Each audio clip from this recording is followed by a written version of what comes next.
Hey, today I wanted to go over this tone preserver, amp preserver that I just purchased from Carl Hartman.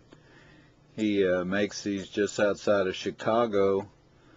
The first one he made was for G.E. Smith with the Saturday Night Live band, and since then they've gotten real popular. It's a great way to preserve the electronics in your vintage amps, because if you look at all of your tube charts, all the tweeds are based off of 110. Excuse me.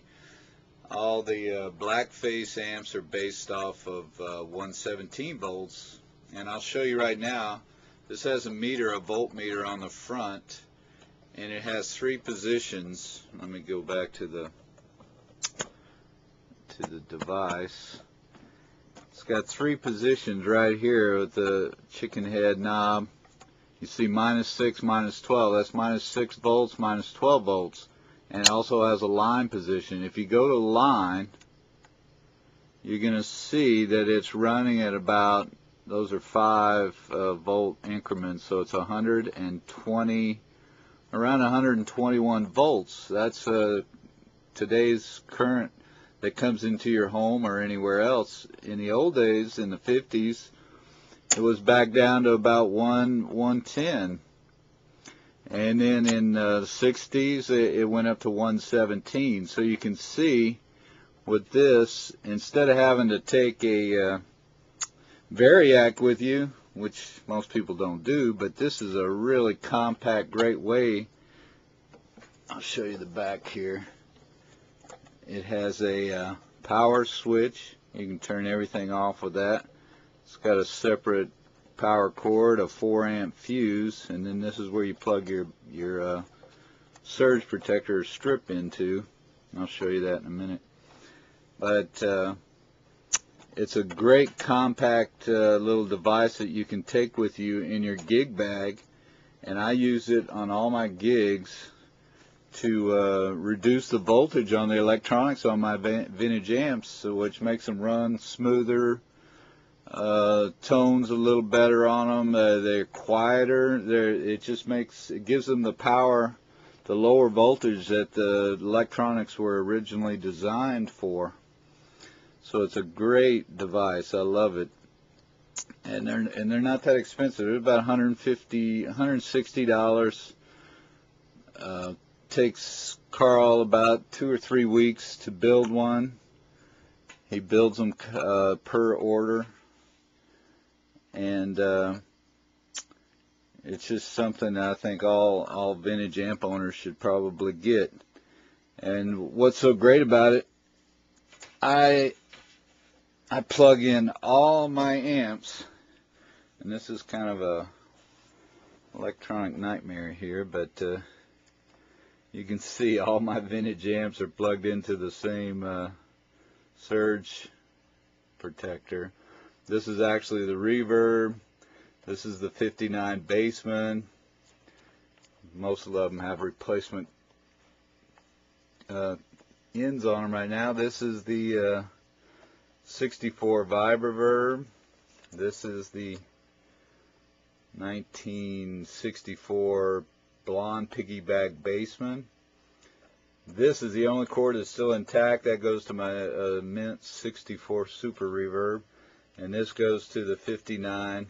Actually, that cord's still intact. It's been patched here, but this goes to the 59 Bandmaster. And so right now they're all running off of about 115 volts, according to the meter. I generally run. There's the Bassman. There's the Bandmaster. I usually play a tweed amp in conjunction with one of the black faces. There's the super. Here's my really mint vibreverb. You can see that big old 15-inch JBL in there. I used that the other night outdoors, and this thing really screams. It's I mean, the Tolex looks brand new. That's because it has been re-Tolex with vintage, new old stock Tolex. But inside is completely original. No caps have been changed, and it just sounds wonderful. But the other thing that I really like about the amp preserver is that your amps will run quieter. There's less hum. The tone kind of blooms out of them a little better. It's hard to explain. You have to experience. I don't know if you can hear the hum come up. I'm going to put it back on line voltage. Watch this. You can hear the thump. It gets a little quieter, which is really nice. I'll even go down. These are for 110. I'll go down to 110.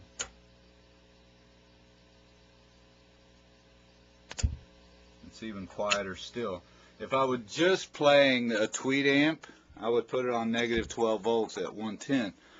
But when I'm playing the super, I like to have the more powerful amp running at the voltage that it was designed for. The tweeds can handle the little extra voltage. But it's a great device. I love it. Here's the piggyback. It's 117 volts. And then the reverb unit, it's 117 too. So just something you guys might want to consider getting. It really does help. And let's see, what else do I need to tell you?